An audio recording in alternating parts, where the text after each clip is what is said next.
بسم اللہ الرحمن الرحیم۔ اللهم صل على سيدنا ومولانا محمد افضل صلواتك بعدد معلوماتك وبارك وسلم وصل عليه۔ بسم اللہ الرحمن الرحیم۔ عزیز طلباء کرام، امید ہے آپ سب بخیر و عافیت ہوں گے انشاءاللہ العزیز۔ مختارات من ادب العرب سے بحمد اللہ تعالی آج ہمارا سبق نمبر 109 ہے، اور جو مضمون ہم آج شروع کرنے جا رہے ہیں اس کا عنوان ہے سیدی احمد الشریف السنوسی۔ یہ ان کے بارے میں مضمون ہے جو کہ امیر شکیب ارسلان کے قلم سے لکھا ہوا ہے۔ تو بڑھتے ہیں اپنے سبق کی طرف۔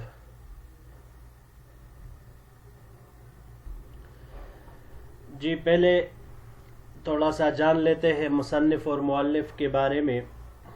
امیر شکیب ارسلان، ان کی پیدائش 1869 عیسوی میں شویفات میں ہوئی، اور ابتدا ہی سے زمانہ طفولیت سے آپ ادب، انشاء اور سیاست میں آپ دلچسپی رکھتے تھے۔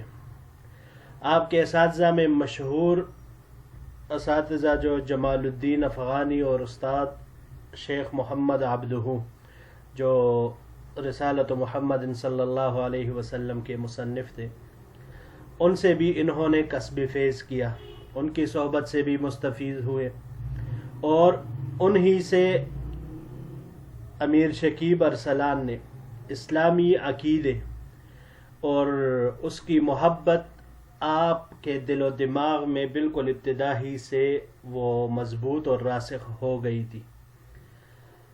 آپ ایک قادر الکلام خطیب اور مشرق کے ایک بہت بڑے ادیب بنے۔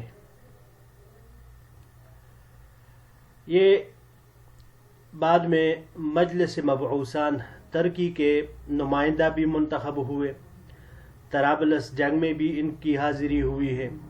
پھر اس کے بعد انہوں نے اپنی زندگی کا ایک بہت بڑا حصہ مسلمانوں پر عام طور پر اور خاص کر عربوں کے مسائل کے دفاع میں گزار دیا۔ یہ اکثر اوقات ان کا گزر بسر یہ قلم کے ساتھ ہی ہوتا تھا، اسی وجہ سے اسفار ان کے زیادہ نہیں ہے، لیکن قلم کے خدمات بہت زیادہ ہے ان کی۔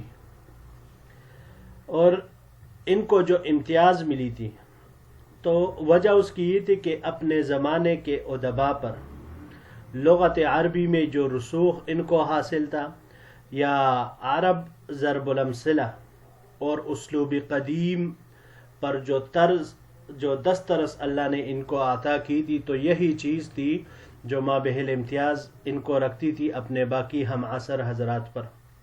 کبھی کبھار یہ سجا بندی بھی استعمال کر لیتے تھے، لیکن آپ کے کلام میں دائماً وہ حسن اور بداعت ہوتی تھی۔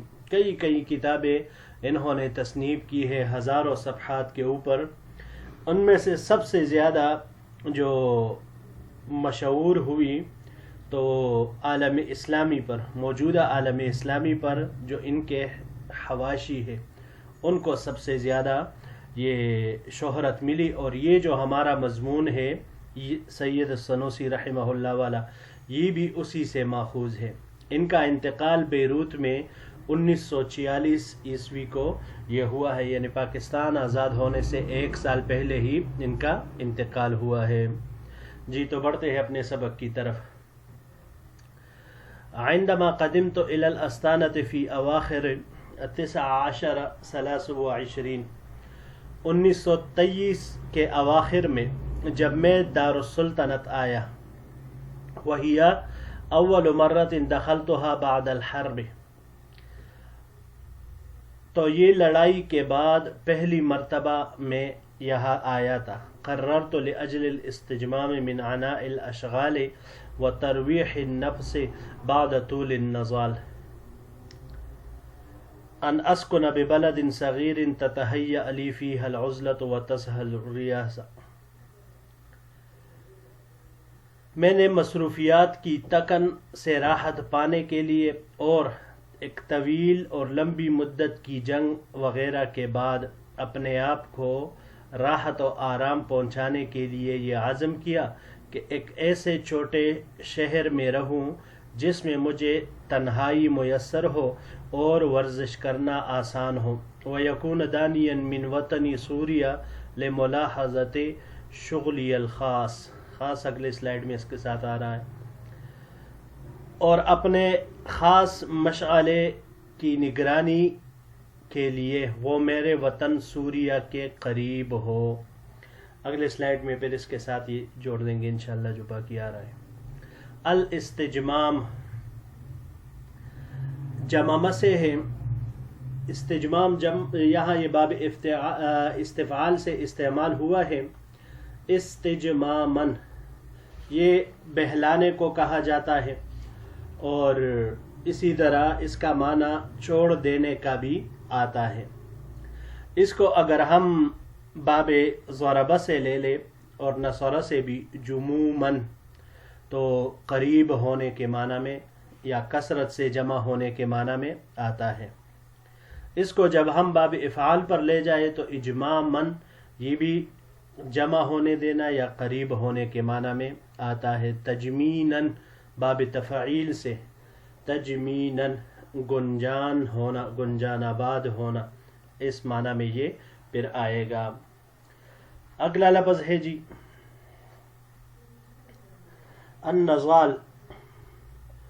نضال یہ نضالہ سے ہے، باب مفاعلہ سے یہاں استعمال ہوا ہے۔ مناضلتاً یہ کہتے ہیں تیر اندازی میں مقابلہ کرنا، اس معنی میں یہ آتا ہے باب مفاعلہ سے۔ اس کے علاوہ یہ باب نصرہ سے نضلاً تیر اندازی میں سبقت کرنا، یہ تقریباً 2-3 اسباق پہلے بھی یہ لفظ گزر چکا ہے۔ اور باب سمعہ سے اگر اس کو لیا جائے نزولاً تو پھر ضاد کے حرکت کے ساتھ نصرہ سے نزلاً آئے گا اور نصرہ سے نزولاً دبلا ہونا، اس معنی میں پھر یہ استعمال ہوگا۔ اور باب افعال سے اگر اس کو لیا جائے انزوالاً تو پھر کمزور کرنے کے معنی میں، لاغر کرنے کے معنی میں آئے گا۔ باب افتعال سے اگر اس کو لیا جائے انتظالاً تو انتظالاً یہ چننے کے معنی میں آتا ہے۔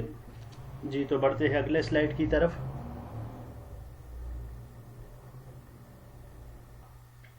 وتعہد املاکی فیہا فاخترت مرسینا والقیت مرسات غربتی فیہا، اور اپنے املاک کے اس میں پابند ہونے کی وجہ سے میں نے مرسین کا انتخاب کیا اور اس میں ڈیرا ڈال دیا، یعنی اس میں سکونت اختیار کر لی۔ وکان السید السنوسی بلغہ قدومی الی دار السعادہ، سید السنوسی رحمہ اللہ کو میرے دار السعادت آنے کی خبر مل چکی تھی۔ فکتب لی یرغب الی فی سرعۃ المجیء ویرحب بی، تو انہوں نے مجھے خط لکھا جس میں میرے جلدی آنے پر خوشی کا اظہار کیا تھا اور مجھے خوش آمدید اور مرحبا کہا تھا۔ فلما جئت الی المرسین، پس جب میں مرسین آیا، ذهبت طوا لزیارتہ، تو میں ان کی زیارت کے ارادے سے ان کے خدمت میں حاضر ہوا۔ فابا الا ان انزل عنده، پس واپسی کی جب اجازت مانگی تو انہوں نے اجازت یہ کہہ کر انکار کر دیا اجازت دینے سے، ریثما اکون استاجرت منزلا فی البلد، ریثما